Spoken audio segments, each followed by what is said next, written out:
1998. Un avión militar estadounidense segó el cable de un funicular en los Alpes italianos.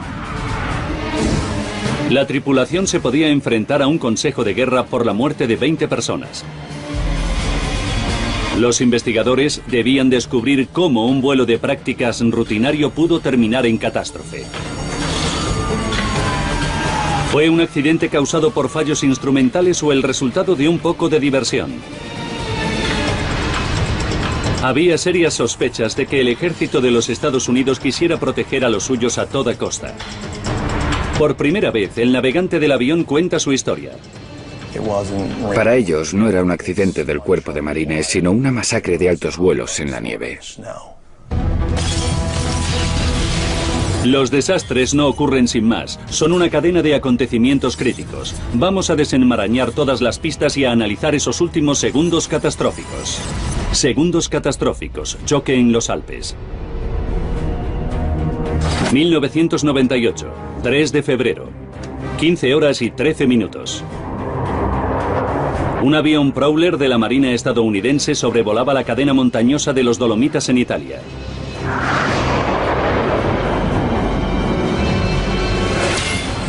La tripulación supo de inmediato que había chocado contra un cable. ¡Asciende, asciende, asciende! El piloto tomó medidas de emergencia. Ascendió todo lo rápido que pudo por si había necesidad de eyección. La tripulación evaluó los daños. Parece que hay daños en el ala derecha y en el estabilizador vertical.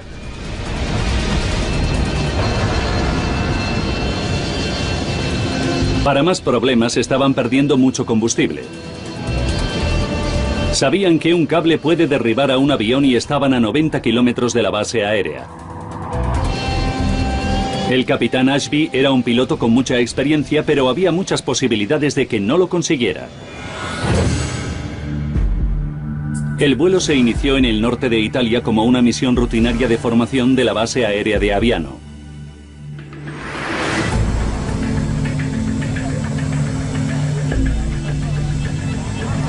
Hola, chicos.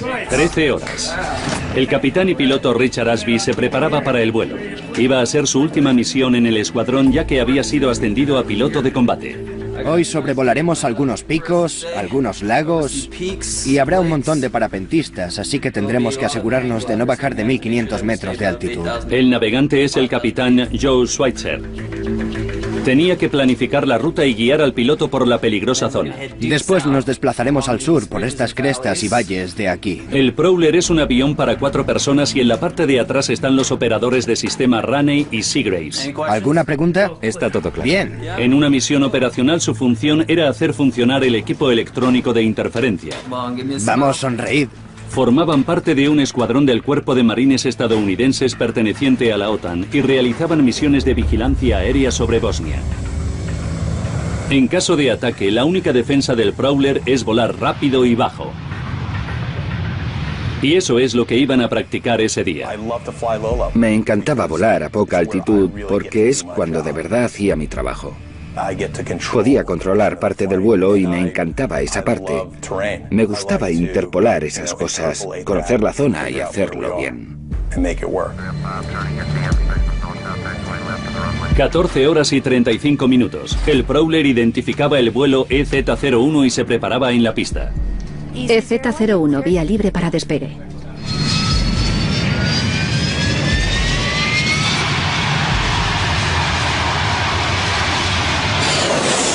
Las condiciones climatológicas eran perfectas para volar y para esquiar. A 90 kilómetros al oeste de Aviano se encuentra el Valle del Fieno. En su corazón está Cavalese, una pequeña localidad que en invierno se llena de esquiadores.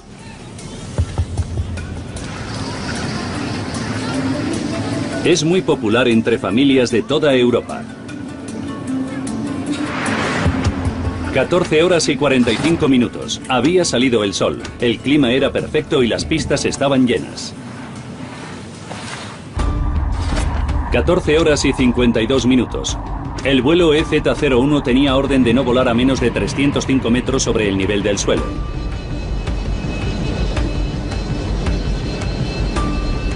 Pero cuando el avión descendía, el radioaltímetro se bloqueó. Se trata del instrumento que les debía avisar si volaban por debajo de la altura mínima. Si pasa eso, el procedimiento normal es apagarlo, dejarlo apagado un momento y volverlo a encender y seguir. De otra manera, se vuela por debajo del límite, que es lo que nosotros hicimos. Seguimos como si nada, decidimos seguir volando por la zona. El Prowler es un avión anticuado y temperamental. Íbamos en un avión de los años 70. Ese tipo de cosas está a la orden del día. En Cavalese, los esquiadores van de pista en pista y hacia la ciudad en funicular. 15 horas y 7 minutos. El Prowler se aproximaba al lago de Garda. La tripulación sabía que es uno de los destinos favoritos de los parapentistas, por lo que ascendieron a una altura segura. Por entonces todo iba según los planes. La tripulación estaba concentrada y estábamos respondiendo bien. Yo estaba convencido de que lo estábamos haciendo perfectamente. Las góndolas de los cielos de Cavalese funcionan de dos en dos. Una llena su capacidad, 20 personas. Mientras que en la otra solo está el operador que dirige los trayectos.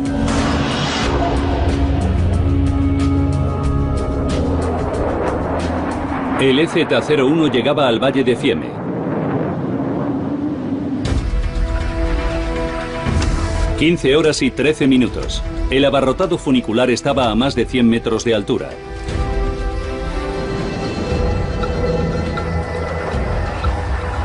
Todo parecía ir bien a esa altitud. Como navegante miré a mi alrededor para saber en qué parte del valle estábamos exactamente. Cuando miré hacia abajo vi el lago que estaba buscando. Y cuando miré hacia arriba, de repente vi un cable en mis narices. El avión chocó contra el entramado de cables a más de 870 kilómetros por hora. La colisión cegó el cable de 6 centímetros de grosor.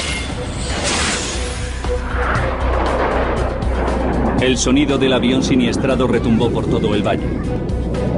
La gente que estaba en la zona sabía que había pasado algo grave. Miramos al cielo y vimos un avión que volaba en vertical hacia el cielo.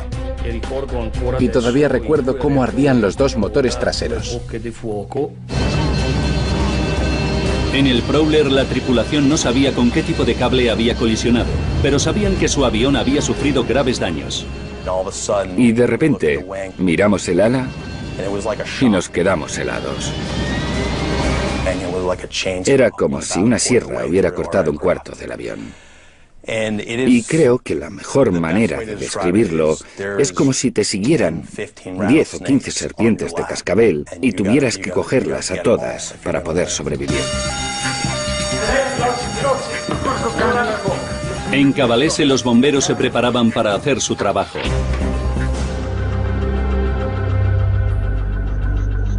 Los equipos de bomberos se preparaban para trabajar en la devastación que había causado la colisión de un avión. Pero incluso ellos se sobrecogieron con lo que vieron al llegar.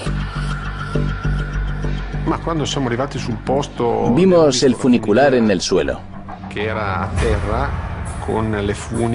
Había cables por todas partes y una gran mancha de sangre alrededor.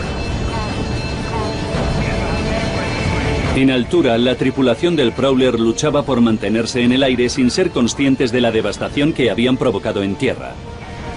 Habíamos sufrido graves daños en el avión. Habíamos perdido el sistema hidráulico y el piloto tenía problemas con los controles de vuelos. El avión estaba en serio peligro.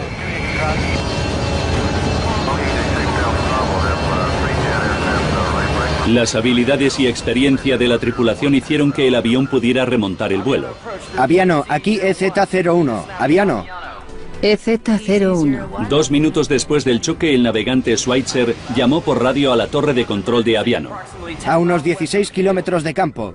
EZ-01. Tenemos un contacto por radar. ¿Qué tipo de emergencia tienen? Nuestro avión ha sufrido daños y tenemos que aterrizar.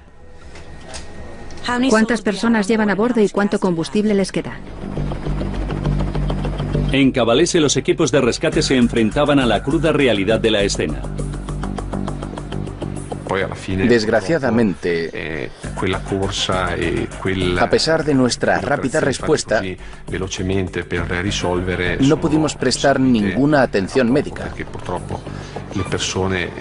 Las lesiones que provocó el funicular a los pasajeros por el terrible impacto contra el suelo fueron mortales. No había supervivientes entre los restos. El Prowler estaba todavía a 10 kilómetros de la base y el combustible empezaba a escasear. Quiero decir, el combustible es vida y nosotros estábamos perdiendo gasolina y el sistema hidráulico no funcionaba. Los sistemas hidráulicos activan los controles del vuelo del avión y también el tren de aterrizaje. La tripulación no tenía forma de saber si podrían llegar a la base. El damnificado Prowler era prácticamente imposible de pilotar. La tripulación era consciente de la situación. Gracias al tremendo trabajo de equipo que hicimos, conseguimos remontar el vuelo de ese avión. Cuando el Prowler se aproximaba a la base aérea, la tripulación no sabía si el tren de aterrizaje funcionaría o no.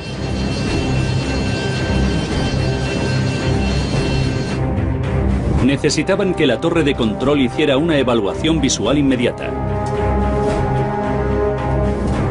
EZ-01, aquí Aviano. El tren de aterrizaje está intacto y la pista 5 está despejada para aterrizar.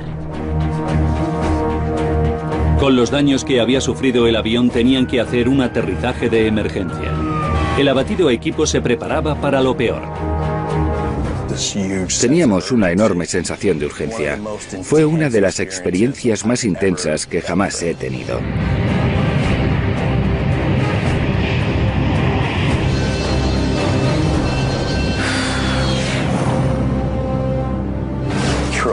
Pero estás feliz. Feliz de estar vivo. Fue casi como si hubiéramos convencido al avión de que aterrizara. Y cuando bajamos del avión vimos a los equipos de rescate de las fuerzas aéreas preparados para ocuparse del avión y entonces pensamos, ¿qué ha pasado? La tripulación sabía que siniestrar un avión de millones de dólares era serio. Pero las cosas eran incluso peores. Nuestro comandante llegó y nos dijo, mira, no sé cómo deciros esto. Habéis segado un cable de funicular y han muerto 14 personas. Y creo que ese ha sido el peor momento de mi vida. Y por decirlo de alguna manera, me destrozó el corazón.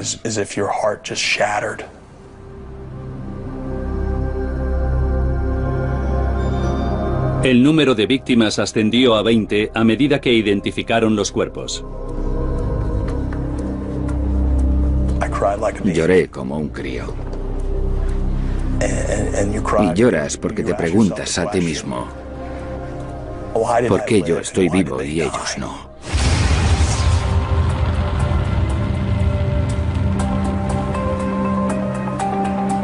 A la mañana siguiente, el accidente se había convertido en noticia internacional. Las 20 víctimas eran de 6 países diferentes. Habría una investigación militar. Los investigadores necesitaban saber por qué un vuelo rutinario terminó en catástrofe. El mundo observaba y esperaba. Los ánimos estaban candentes. Las familias de las víctimas, la comunidad local y los medios internacionales querían respuestas. Rememorando los acontecimientos cruciales de ese día y adentrándonos en la investigación, podremos saber qué causó verdaderamente el trágico accidente de Cavalese.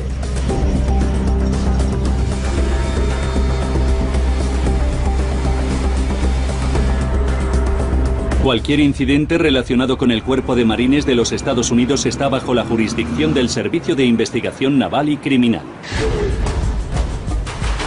El agente especial Mark Fallon, del Servicio de Investigación Naval y Criminal, se desplazó a Cavalese. Quería empezar a trabajar con las pruebas físicas del avión siniestrado, pero la indignación de los lugareños amenazaba con desbaratar su investigación. Nos preocupaba la seguridad de la tripulación. Hubo protestas contra los Estados Unidos incluso y también actos de vandalismo. Creo que hasta pusieron bombas en algunos coches, por lo que la seguridad de los ciudadanos estadounidenses y del personal americano de la zona era primordial. El incidente generaba titulares condenatorios. Los medios se cebaron con nosotros. Recuerdo un titular que decía Ghiocchi. Y Ghiocchi significa broma, significa gastar bromas. Para ellos no era un accidente del cuerpo de marines, sino una masacre de altos vuelos en la nieve. Se extendían las sospechas de que la tripulación había actuado de forma temeraria y de que el ejército estadounidense intentaba encubrirlos. La gente creía, la gente sospechaba que los Estados Unidos, en su opinión, iban a encubrir la investigación para evitar que sus marines fueran responsables. Y las sospechas aumentaron cuando el jefe del Estado Mayor del Ejército estadounidense en Europa tomó una decisión sorprendente y sin precedentes. Retiró la investigación del Servicio de Investigación Naval y Criminal y se la asignó al Cuerpo de Marines. Y el general del Cuerpo de Marines, Mike Dillon, se convirtió en la persona responsable de la investigación del accidente. Los marines estaban ahora a cargo, pero seguían necesitando investigadores profesionales del Servicio de Investigación Naval y Criminal como Mark Fallon.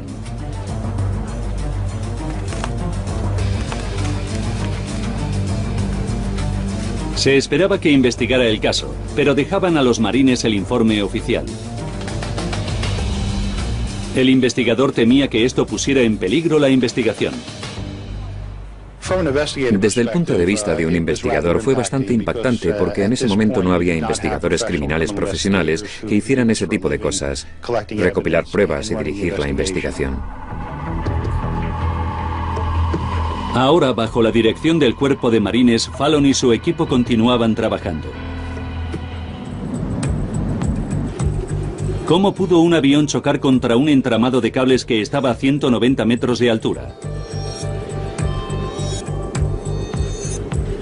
¿Habría algún problema con el avión que explicara por qué volaban tan bajo? En este caso teníamos que ver el equipo, para intentar determinar si funcionaba todo bien y para saber qué había ocurrido en realidad.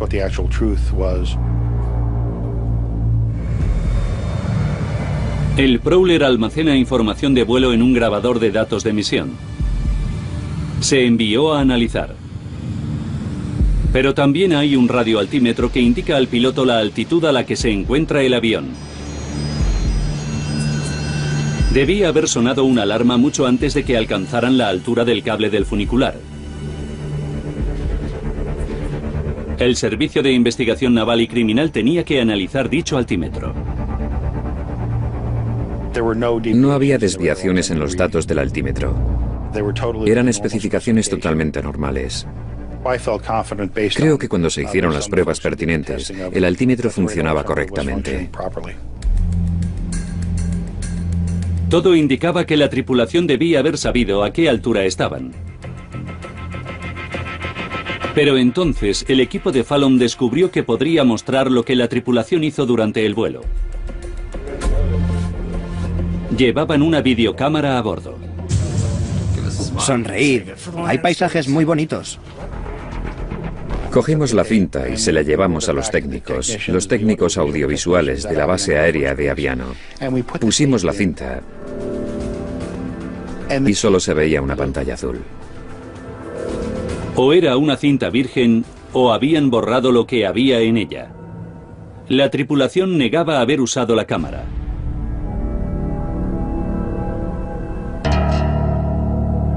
Pero el equipo de Fallon descubrió un pequeño trozo de envoltorio que contradecía la historia de la tripulación. Era un trozo de envoltorio que parecía haberse caído de una cinta de vídeo. Y para un veterano investigador como Fallon, esto no concordaba. Parecía que habían abierto una cinta.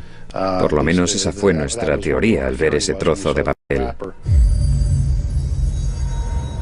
Y creo que es muy extraño que se tomaran tantas molestias para luego no grabar nada a bordo. Fallon sospechaba que no le estaban contando la verdad. Pero por el momento tenía que aceptar que la cinta era un callejón sin salida. El grabador de datos de misión reveló que el avión infringió el límite de los 305 metros de altitud más de una vez.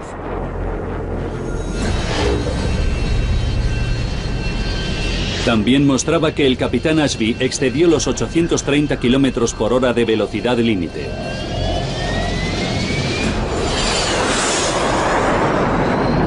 Esto sugería que fue un vuelo temerario. Pero podía haber otras pruebas. Fallon volvió a analizar la ruta. Así que tuvimos que llevar a los investigadores a tierra y trabajar en los propios Alpes. Tuvimos que hacer lo que se conoce como trabajo de detectives, llamando a puertas e intentando hablar con testigos que nos ayudaran a recrear lo que pasó ese día con ese vuelo. Quería testimonios de testigos oculares que confirmaran los datos que se habían podido rescatar del avión. Los testigos con los que hablamos no recordaban haber visto ni oído que les hubieran contado nada de un avión que volara a tan baja altura. Tanto los informes de datos de misión como los de testigos oculares parecían indicar que el avión infringió su altitud mínima y su límite de velocidad. Esta tripulación y el capitán Ashby pilotaron el avión tan rápido y bajo como pudieron y desgraciadamente hubo unas consecuencias catastróficas. Las pruebas hacían parecer a la tripulación temeraria, pero ahí no acababa todo. Los descubrimientos de Fallon fueron trasladados al Cuerpo de Marines para la elaboración de un informe oficial. Esto podría ser la base de una acusación criminal. Como es normal en este tipo de casos, el coronel Thomas Blickensderfer inició una investigación interna. Es una investigación privilegiada. Los pilotos hablan bastante abiertamente, hacen declaraciones escritas que van a la Administración Nacional de Seguridad y nada de lo que digan puede ser utilizado en su contra ante ningún juez. Este tipo de investigaciones no sale del Cuerpo de Marines. Pero la situación se estaba convirtiendo en un incidente diplomático internacional y podía llegar incluso a la Casa Blanca. Puedo decir, como he dicho al primer ministro italiano, que haré todo lo posible para averiguar qué pasó exactamente y tomaré las medidas pertinentes para que el pueblo italiano vea que hemos hecho lo correcto. El presidente Clinton había llamado al primer ministro italiano esa mañana y le había transmitido esas mismas palabras. Y la respuesta de este fue: puede que no haya presencia estadounidense en nuestro país nunca más. La pérdida de las bases aéreas italianas podría haber sido una consecuencia funesta para la OTAN. El destino de la tripulación se contraponía a las exigencias estratégicas de los Estados Unidos en Europa. El informe tenía que desclasificarse. Así que el comandante general nos dijo que no íbamos a hacer ninguna investigación interna porque no quería que se pensara que teníamos información que no queríamos compartir con los medios o el gobierno italiano. El informe complementaría el del Servicio de Investigación Naval y Criminal y los descubrimientos del Cuerpo de Marines. Y lo que era más importante, sería de dominio público. Y decidiría el destino de la tripulación del EZ-01.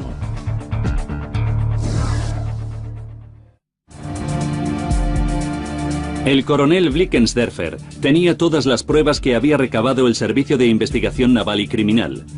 Pero como es norma en las investigaciones militares, seguía investigando. Empezando por los registros de vuelo de la tripulación. Muy buena reputación. Trabaja duro, muy aplicado, no se le conocen tendencias temerarias ni nada parecido.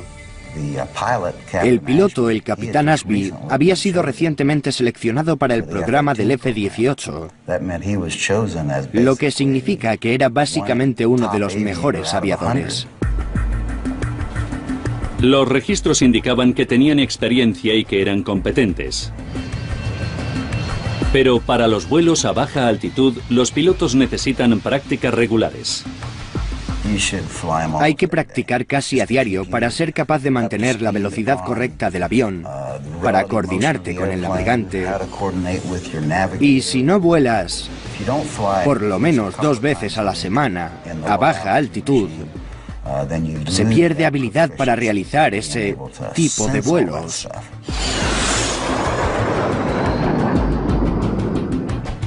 Los recortes de presupuesto hacen que las tripulaciones tengan cada vez menos horas de prácticas. A pesar de ser uno de los pilotos de élite del cuerpo de marines, el capitán Ashby llevaba sin realizar un vuelo de baja altitud 6 meses. Wickensderfer empezaba a ver que podía no tratarse de un simple error del piloto. Empieza a centrar su atención en el plan de vuelo, sobre todo en sus mapas. Observamos el mapa y... ¡wow! El cable del incidente no aparecía en el mapa. Sin embargo, esta región es conocida internacionalmente por sus pistas de esquí. Observamos otro mapa italiano y no se podía poner el pulgar sin cubrir algún cable, porque es donde están todas las pistas de esquí. Así que había un problema mayúsculo. Wickensderfer tenía que averiguar por qué los cables no estaban en los mapas. Llamamos a la Agencia Nacional de Imágenes y Cartografía y evidentemente no se lo podían creer. Dijeron que los datos de esos cables habían sido eliminados sin querer de su base de datos. No se trataba de un error de la tripulación. Pero entonces Wickensderfer descubrió algo más. La tripulación no había sido informada de los cambios en las regulaciones de vuelos de baja altitud. Poco antes del vuelo EZ-01, la altitud sobre el nivel del suelo había aumentado.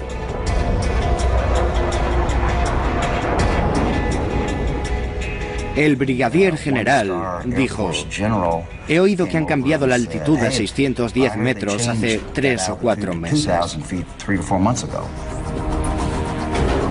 Se interrogó al escuadrón. Todos menos uno conocían la nueva regulación de los 610 metros. Wickensderfer y el equipo de marines recopilaron las pruebas para el informe. La investigación del agente Fallon del Servicio de Investigación Naval y Criminal sugería negligencia.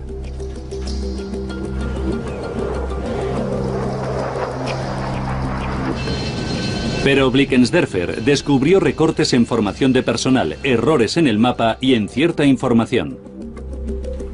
Se trata de errores del sistema. Todo se incluyó en el informe. Pero los mandamases de los marines estaban preocupados. Si el cuerpo terminaba asumiendo la culpa del accidente, los Estados Unidos podrían perder acceso a las bases aéreas italianas. La responsabilidad tenía que repartirse y el informe final era crucial.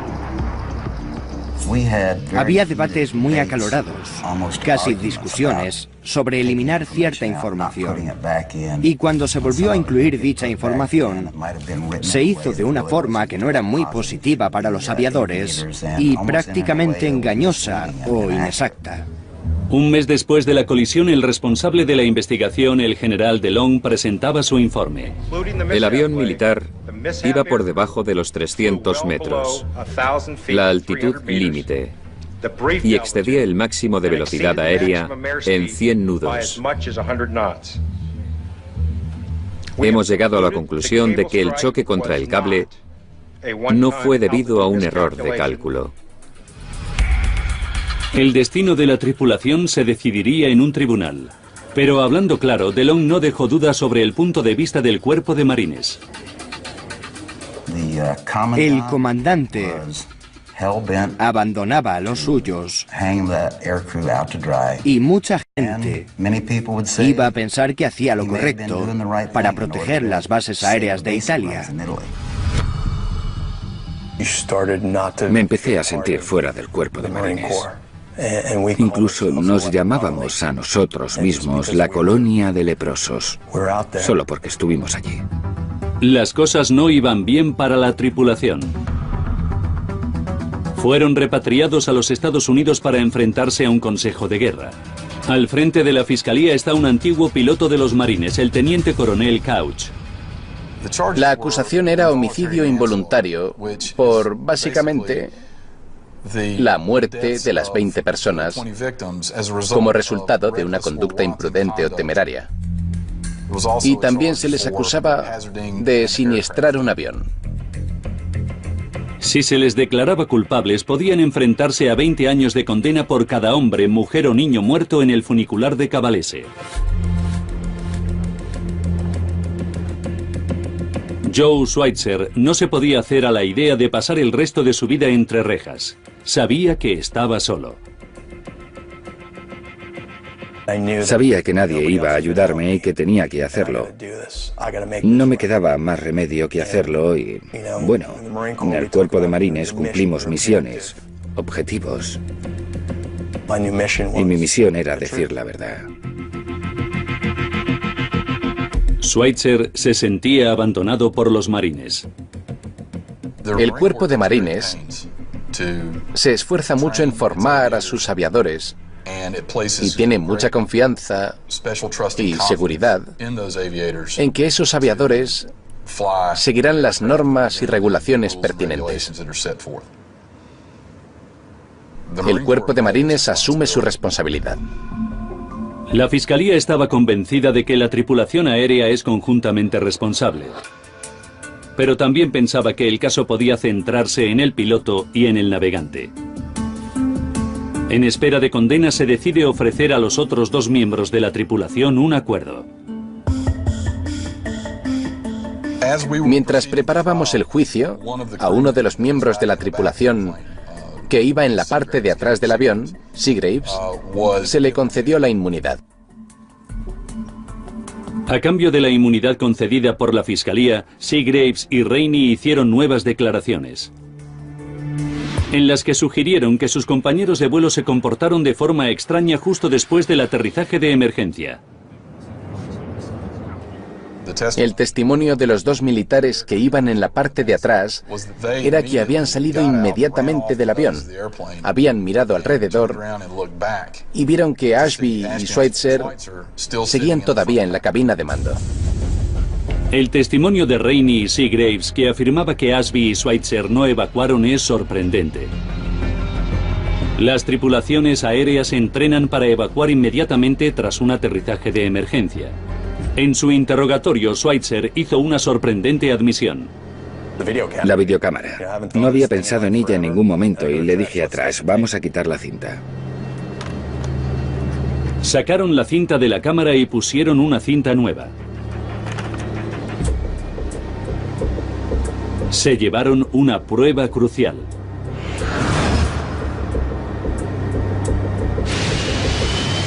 Schweitzer nunca había hablado en público sobre su actuación, pero ahora podemos analizar el vuelo EZ-01 y saber por qué se llevaron la cinta. Este sería el vuelo, y esto es lo que yo empiezo a ver. Estamos a unos 1500 metros sobre el lago de Garda, un lago precioso. Cogí la cámara. Esa fue la última vez que usé la cámara. Grabé un poco y sonreí a la cámara.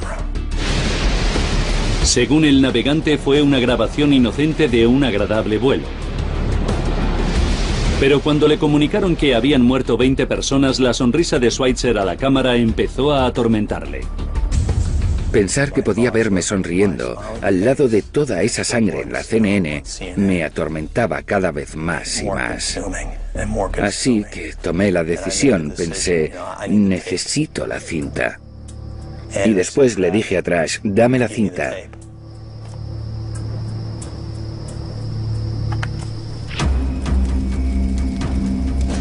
Y al día siguiente destruí la cinta.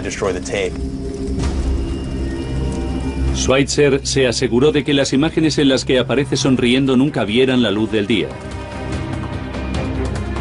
Pero para Couch, las pruebas de lo que ocurrió en el vuelo EZ-01 se han perdido para siempre. Mi instinto me decía, si no hubo nada extraño en ese vuelo, ¿por qué destruyó la cinta el capitán Schweitzer?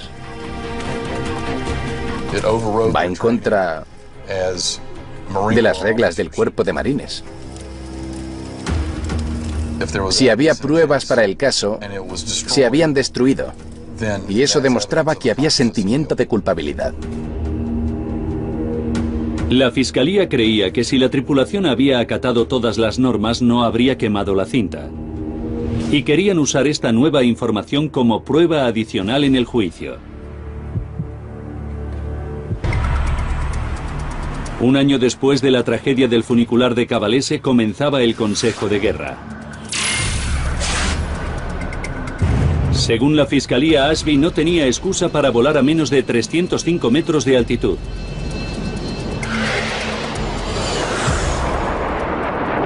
Estábamos muy seguros de las pruebas. Y estábamos seguros porque había una restricción de 300 metros de altitud para ese avión.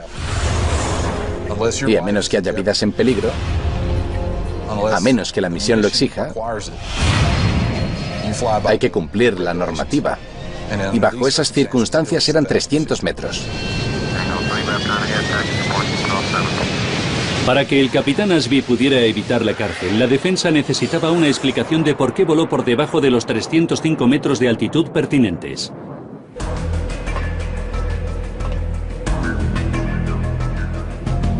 Recurrieron a un antiguo aviador, un experto en orientación espacial, el Dr. Fred Patterson. Le dije que no tenía problema en intervenir en el caso, era parte de mi trabajo como oficial en activo, pero les dije, puede que no os gusten las respuestas que dé. La especialidad de Patterson era la percepción visual. Comprende los complejos cálculos mentales que tiene que hacer un aviador militar. A grandes altitudes, el piloto utiliza el horizonte como punto de referencia. El horizonte es una distancia fija desde el avión y se mantiene como altura constante en su campo de visión. En un vuelo de baja altitud, el capitán Ashby no pudo ver el horizonte real, así que escogió el final del valle como punto de referencia. Cuando se acercaba a su punto de referencia, el falso horizonte desciende en su campo de visión. Para compensar, inclinó el morro del avión haciéndolo descender.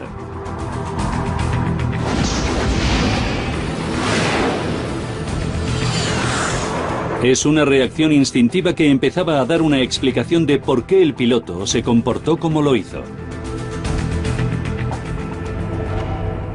El piloto llegó a las montañas e inmediatamente fijó la vista en el horizonte, que estaba a unos 37 segundos de la carretera, al final del valle. Para ello tuvo que bajar alrededor de 1 grado el morro y lo hizo de forma inconsciente, no se dio cuenta de lo que estaba haciendo.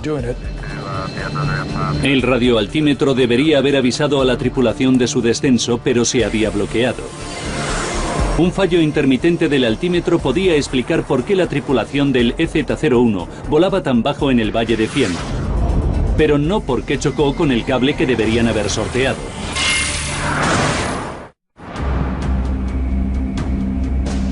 El Dr. Fred Patterson ha desarrollado una teoría que podría explicar por qué la tripulación chocó contra un entramado de cables que 4 segundos antes podía haber esquivado.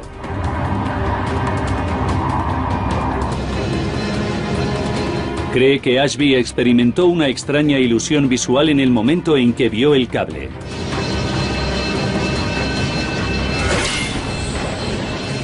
De repente lo vio, salido de ninguna parte, y pensó que estaba sobre él y ascendió al verlo. La nueva y original teoría de Patterson formaba la base de la defensa.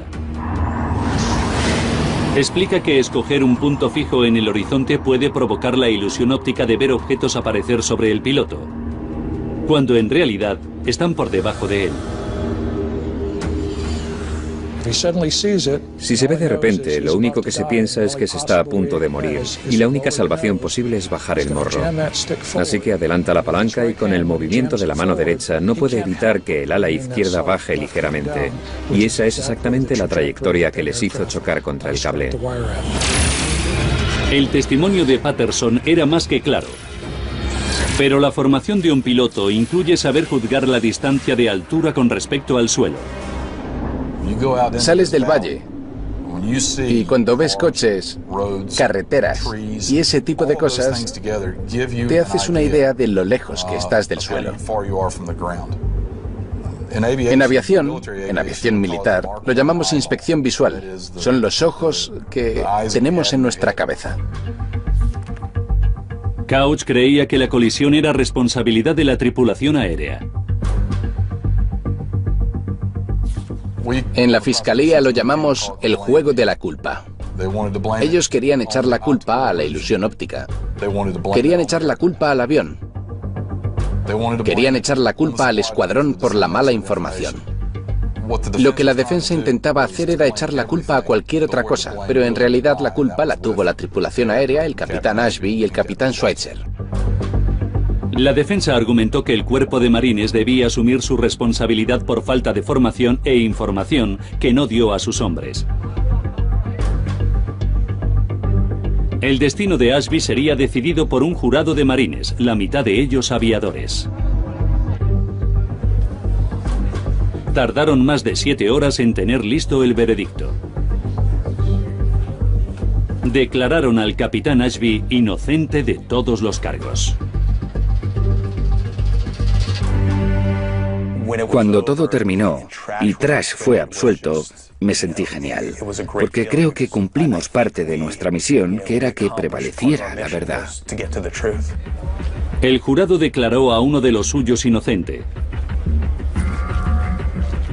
Para mucha gente parecía una tapadera frente a la temida opinión internacional. Hay dos cosas sorprendentes en este caso. La primera es el hecho de que ocurriera. Y la segunda es que el capitán Ashby fuera absuelto por la muerte de esas 20 personas. Uno de los miembros del jurado vino a verme tras el veredicto y me dijo que por primera vez le daba vergüenza pertenecer al cuerpo de marines porque no se había hecho justicia. La cinta destruida no se había olvidado. Ashby fue condenado a 6 meses por obstrucción a la justicia. Él y Schweitzer son dados de baja en el cuerpo por conducta deshonrosa. Son las únicas personas que saben qué ocurrió verdaderamente en ese fatídico vuelo cuando el EZ-01 acabó con la vida de 20 personas. Lo que sí sabemos es que a 40 minutos del desastre, el EZ-01 despegó de la base de Aviano. Las pistas de esquí de Cavalese estaban abarrotadas. 14 horas y 52 minutos. El altímetro del avión se bloqueó y se puso a cero. El EZ-01 prosiguió su vuelo. Había colas para subir al funicular por todo el valle. 15 horas y 7 minutos. El EZ-01 se aproximaba al lago de Garda y Schweitzer grababa el vuelo. 19 esquiadores y el operador iniciaban su viaje en el funicular. A 20 segundos del desastre, el EZ-01 llegaba al valle a 300 metros de altitud. Empezó a descender gradualmente hasta alcanzar los 160 metros. 4 segundos después, Ashby vio el cable y, pensando que estaba sobre él, descendió en picado.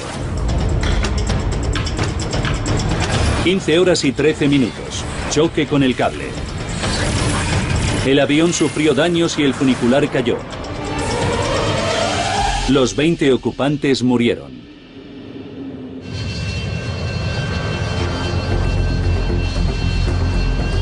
Actualmente, Aviano sigue siendo una base de la OTAN, pero ya no hay marines destinados allí. Hasta la fecha, nadie ha asumido responsabilidades legales por la tragedia.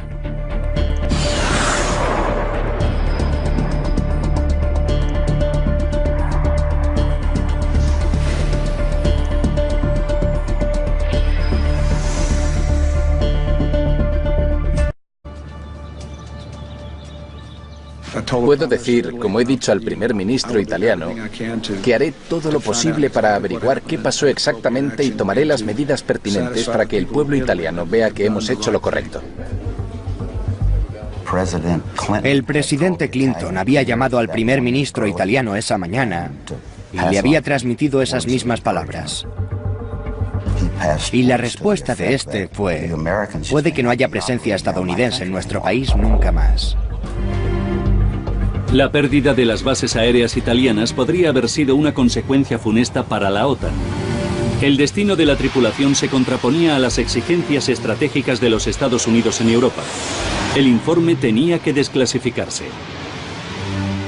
Así que el comandante general nos dijo que no íbamos a hacer ninguna investigación interna porque no quería que se pensara que teníamos información que no queríamos compartir con los medios o el gobierno italiano. El informe complementaría el del Servicio de Investigación Naval y Criminal y los descubrimientos del Cuerpo de Marines. Y lo que era más importante, sería de dominio público. Y decidiría el destino de la tripulación del EZ-01.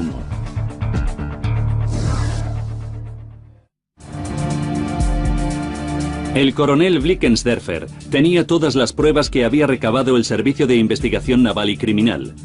Pero como es norma en las investigaciones militares, seguía investigando. Empezando por los registros de vuelo de la tripulación. Muy buena reputación. Trabaja duro, muy aplicado, no se le conocen tendencias temerarias ni nada parecido. El piloto, el capitán Ashby, había sido recientemente seleccionado para el programa del F-18, lo que significa que era básicamente uno de los mejores aviadores. Los registros indicaban que tenían experiencia y que eran competentes. Pero para los vuelos a baja altitud, los pilotos necesitan prácticas regulares. Hay que practicar casi a diario para ser capaz de mantener la velocidad correcta del avión, para coordinarte con el navegante. Y si no vuelas por lo menos 2 veces a la semana a baja altitud, se pierde habilidad para realizar ese tipo de vuelos.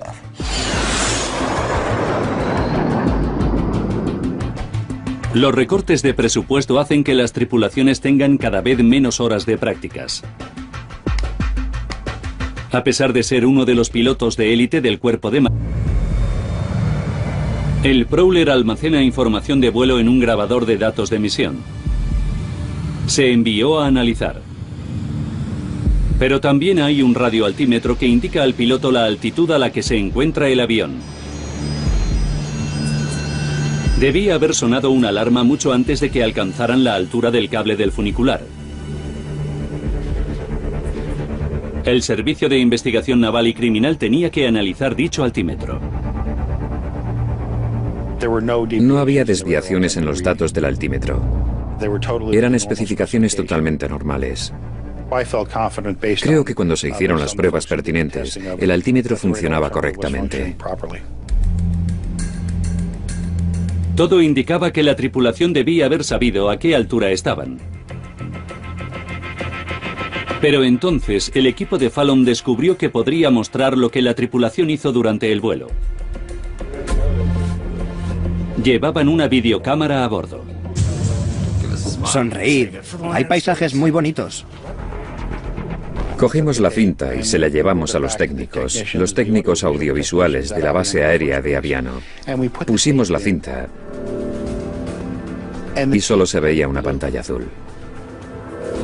O era una cinta virgen o habían borrado lo que había en ella. La tripulación negaba haber usado la cámara.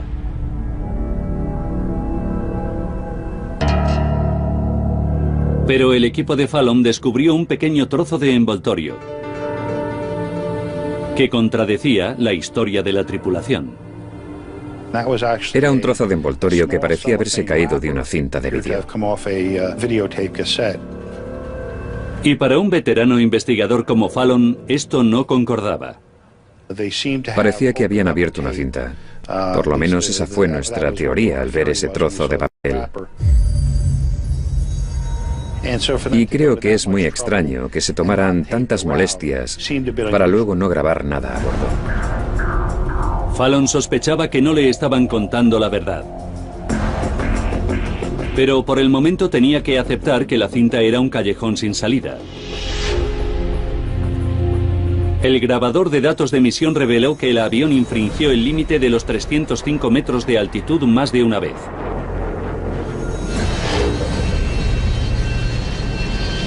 También mostraba que el capitán Ashby excedió los 830 km por hora de velocidad límite.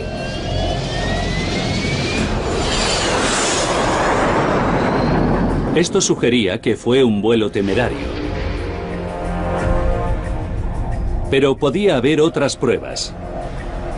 Fallon volvió a analizarla. El capitán Ashby y el capitán Schweitzer. La defensa argumentó que el cuerpo de marines debía asumir su responsabilidad por falta de formación e información que no dio a sus hombres. El destino de Ashby sería decidido por un jurado de marines, la mitad de ellos aviadores. Tardaron más de 7 horas en tener listo el veredicto. Declararon al capitán Ashby inocente de todos los cargos. Cuando todo terminó y Trash fue absuelto, me sentí genial, porque creo que cumplimos parte de nuestra misión, que era que prevaleciera la verdad. El jurado declaró a uno de los suyos inocente. Para mucha gente parecía una tapadera frente a la temida opinión internacional. Hay dos cosas sorprendentes en este caso. La primera es el hecho de que ocurriera. Y la segunda es que el capitán Ashby fuera absuelto por la muerte de esas 20 personas. Uno de los miembros del jurado vino a verme tras el veredicto y me dijo que por primera vez le daba vergüenza pertenecer al cuerpo de marines porque no se había hecho justicia. La cinta destruida no se había olvidado. Ashby fue condenado a 6 meses por obstrucción a la justicia.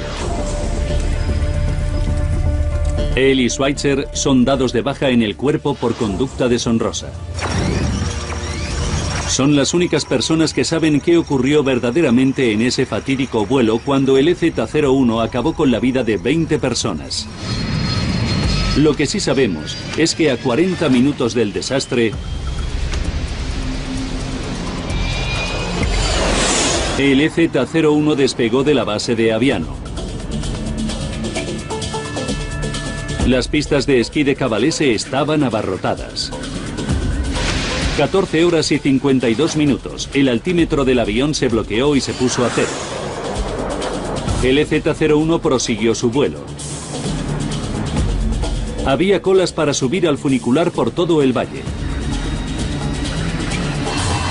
15 horas y 7 minutos. El EZ-01 se aproximaba al lago de Garda y Schweitzer grababa el vuelo. 19 esquiadores y el operador iniciaban su viaje en el funicular. A 20 segundos del desastre, el EZ-01 llegaba al valle a 300 metros de altitud.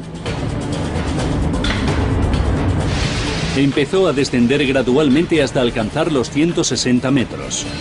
4 segundos después, Ashby vio el cable y pensó de las pruebas. Y estábamos seguros porque había una restricción de 300 metros de altitud para ese avión. Y a menos que haya vidas en peligro, a menos que la misión lo exija, hay que cumplir la normativa. Y bajo esas circunstancias eran 300 metros. Para que el capitán Ashby pudiera evitar la cárcel, la defensa necesitaba una explicación de por qué voló por debajo de los 305 metros de altitud pertinentes.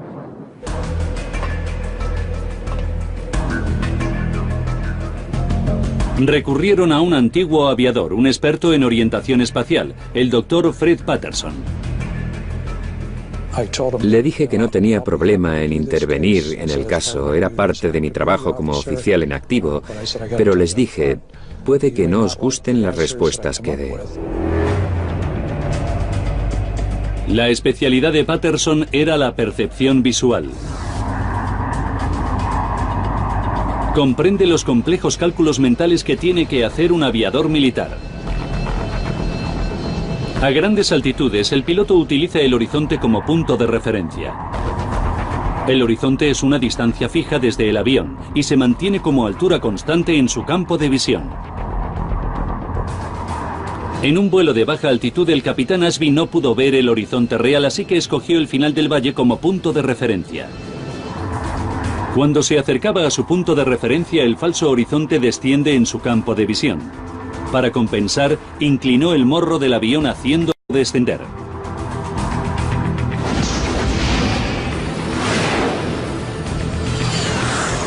Es una reacción instintiva que empezaba a dar una explicación de por qué el piloto se comportó como lo hizo. El piloto llegó a las montañas e inmediatamente fijó la vista en el horizonte, que estaba a unos 37 segundos de la carretera, al final del valle. Para ello tuvo que bajar alrededor de 1 grado el morro y lo hizo de forma inconsciente, no se dio cuenta de lo que estaba haciendo. El radioaltímetro debería haber avisado a la tripulación de su descenso, pero se había bloqueado. Un fallo intermitente del altímetro podía explicar por qué la tripulación del EZ-01 volaba tan bajo en el Valle de Fiemme, pero no por qué chocó con el cable que deberían haber sorteado.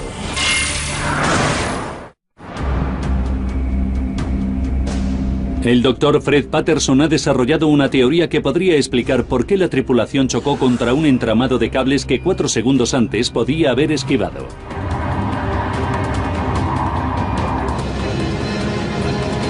Cree que Ashby experimentó una extraña ilusión visual en el momento en que había sufrido el avión. Tenían que hacer un aterrizaje de emergencia. El abatido equipo se preparaba para lo peor. Teníamos una enorme sensación de urgencia. Fue una de las experiencias más intensas que jamás he tenido.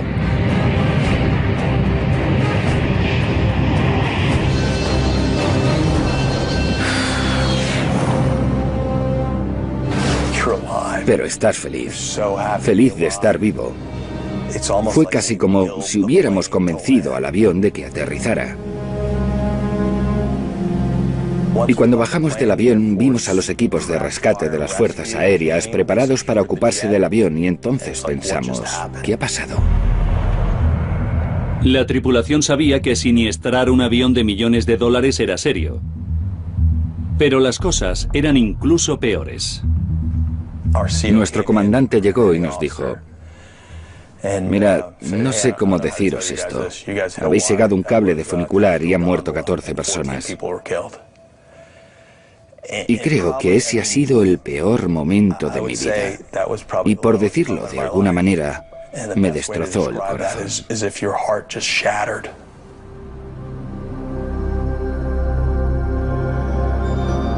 El número de víctimas ascendió a 20 a medida que identificaron los cuerpos. Lloré como un crío. Y lloras porque te preguntas a ti mismo, ¿por qué yo estoy vivo y ellos no?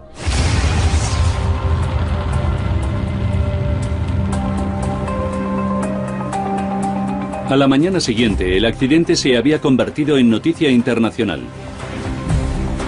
Las 20 víctimas eran de 6 países diferentes. Habría una investigación militar. Los investigadores necesitaban saber por qué un vuelo rutinario terminó en catástrofe.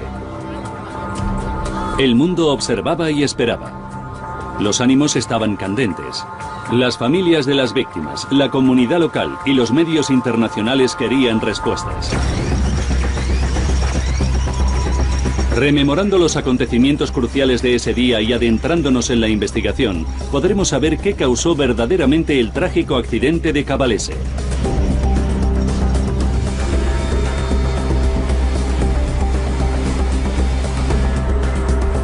Cualquier incidente relacionado con el Cuerpo de Marines de los Estados Unidos está bajo la jurisdicción del Servicio de Investigación Naval y Criminal. El agente especial Mark Fallon, del Servicio de Investigación Naval y Criminal, se desplazó a Cavalese. Quería empezar a trabajar con un simple error del piloto.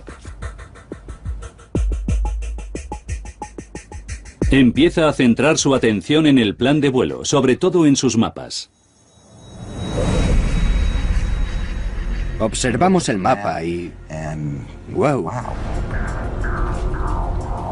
El cable del incidente no aparecía en el mapa. Sin embargo, esta región es conocida internacionalmente por sus pistas de esquí. Observamos otro mapa italiano y no se podía poner el pulgar sin cubrir algún cable, porque es donde están todas las pistas de esquí. Así que había un problema mayúsculo. Wickensderfer tenía que averiguar por qué los cables no estaban en los mapas. Llamamos a la Agencia Nacional de Imágenes y Cartografía y evidentemente no se lo podían creer. Dijeron que los datos de esos cables habían sido eliminados sin querer de su base de datos. No se trataba de un error de la tripulación. Pero entonces Wickensderfer descubrió algo más. La tripulación no había sido informada de los cambios en las regulaciones de vuelos de baja altitud. Poco antes del vuelo EZ-01, la altitud sobre el nivel del suelo había aumentado.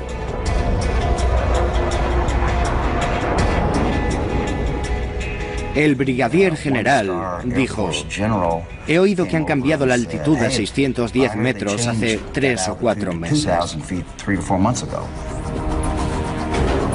Se interrogó al escuadrón. Todos menos uno conocían la nueva regulación de los 610 metros. Wickensderfer y el equipo de marines recopilaron las pruebas para el informe. La investigación del agente Fallon del Servicio de Investigación Naval y Criminal sugería negligencia.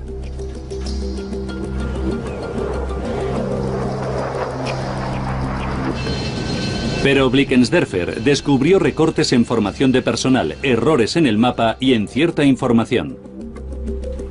Se trata de errores del sistema. Todo se incluyó en el informe.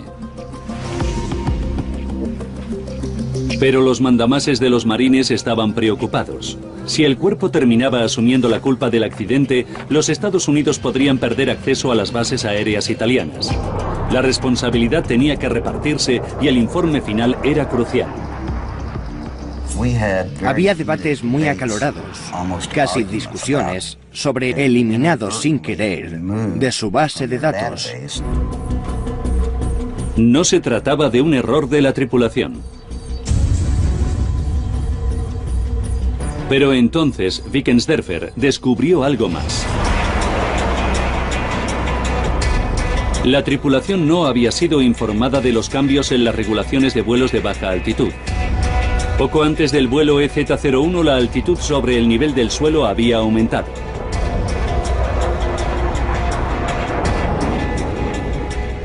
El brigadier general dijo: he oído que han cambiado la altitud a 610 metros hace 3 o 4 meses. Se interrogó al escuadrón.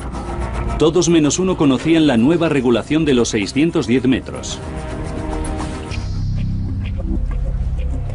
Wickensderfer y el equipo de marines recopilaron las pruebas para el informe. La investigación del agente Fallon del Servicio de Investigación Naval y Criminal sugería negligencia.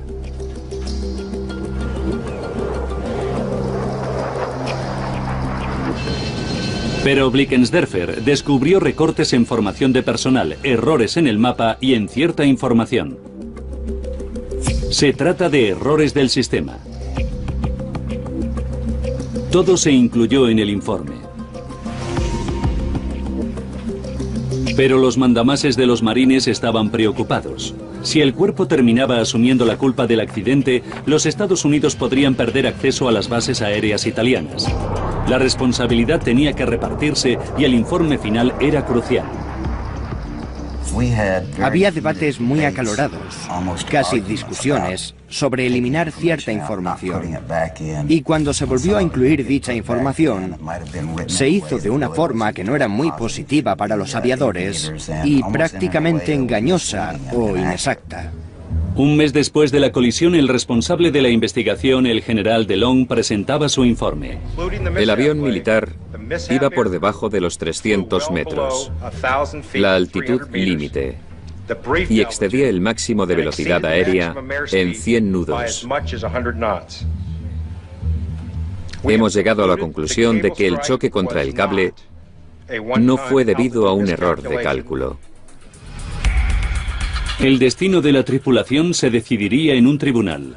Pero hablando claro, DeLong no dejó dudas sobre el punto de vista del cuerpo de marines.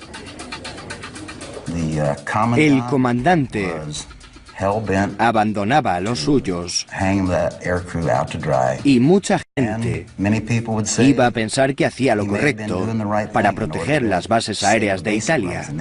Ciudad que en invierno se llena de esquiadores.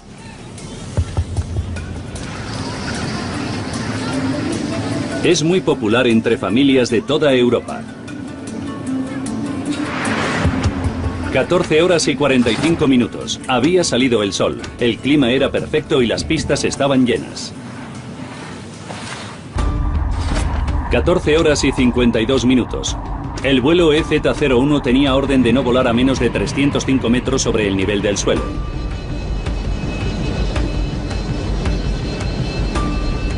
Pero cuando el avión descendía, el radioaltímetro se bloqueó. Se trata del instrumento que les debía avisar si volaban por debajo de la altura mínima. Si pasa eso, el procedimiento normal es apagarlo, dejarlo apagado un momento y volverlo a encender y seguir. De otra manera, se vuela por debajo del límite, que es lo que nosotros hicimos. Seguimos como si nada, decidimos seguir volando por la zona. El Prowler es un avión anticuado y temperamental. Íbamos en un avión de los años 70. Ese tipo de cosas está a la orden del día.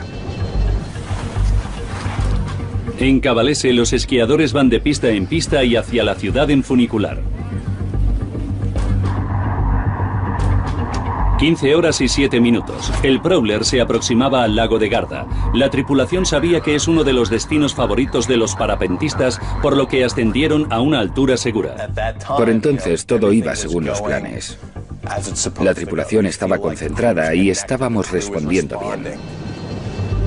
Yo estaba convencido de que lo estábamos haciendo perfectamente. Las góndolas de los cielos de Cavalese funcionan de dos en dos. Una llena su capacidad, 20 personas. Mientras que en la otra solo está el operador que dirige los trayectos.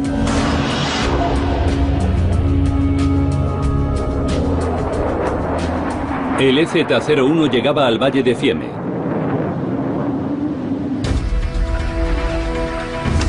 «15 horas y 13 minutos. El abarrotado funicular estaba a más de 100 metros de altura.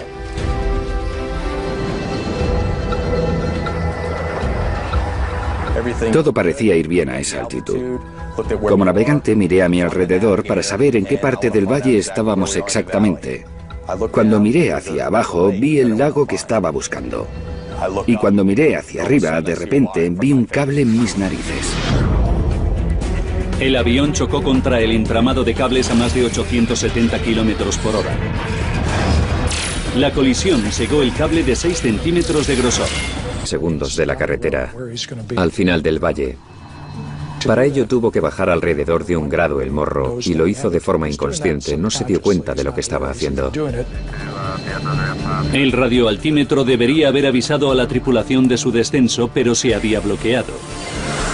Un fallo intermitente del altímetro podía explicar por qué la tripulación del EZ-01 volaba tan bajo en el Valle de Fiemme, pero no por qué chocó con el cable que deberían haber sorteado.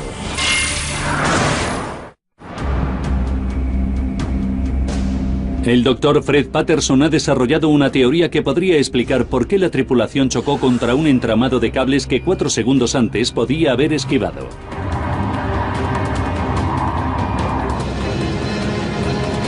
Cree que Ashby experimentó una extraña ilusión visual en el momento en que vio el cable.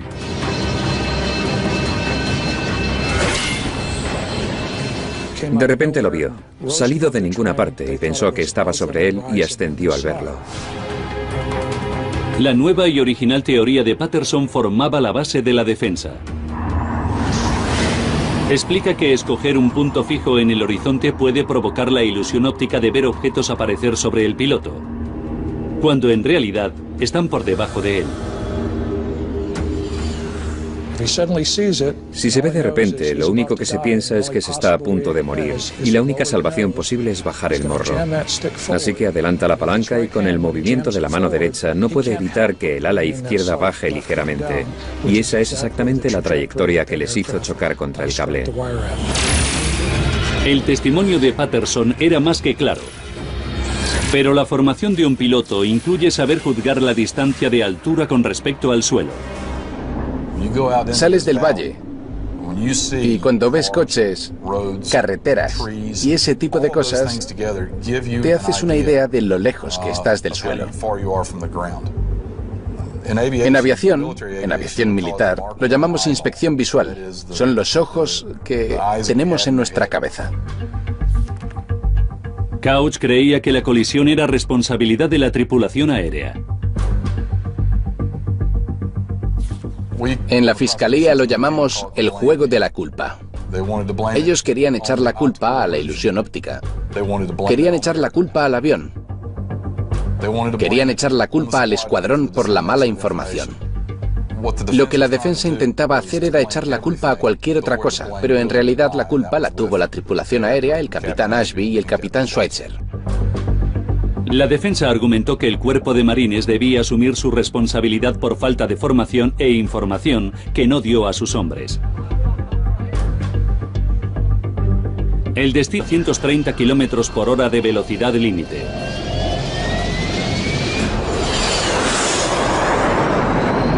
Esto sugería que fue un vuelo temerario. Pero podía haber otras pruebas. Fallon volvió a analizar la ruta. Así que tuvimos que llevar a los investigadores a tierra y trabajar en los propios Alpes.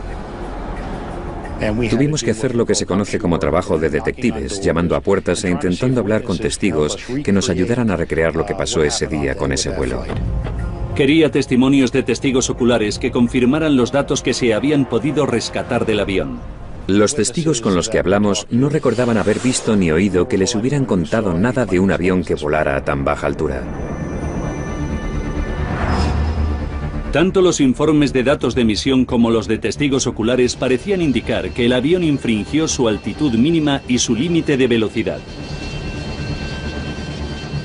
Esta tripulación y el capitán Ashby pilotaron el avión tan rápido y bajo como pudieron y desgraciadamente hubo unas consecuencias catastróficas. Las pruebas hacían parecer a la tripulación temeraria, pero ahí no acababa todo. Los descubrimientos de Fallon fueron trasladados al cuerpo de marines para la elaboración de un informe oficial. Esto podría ser la base de una acusación criminal. Como es normal en este tipo de casos, el coronel Thomas Blickensterfer inició una investigación interna. Es una investigación privilegiada.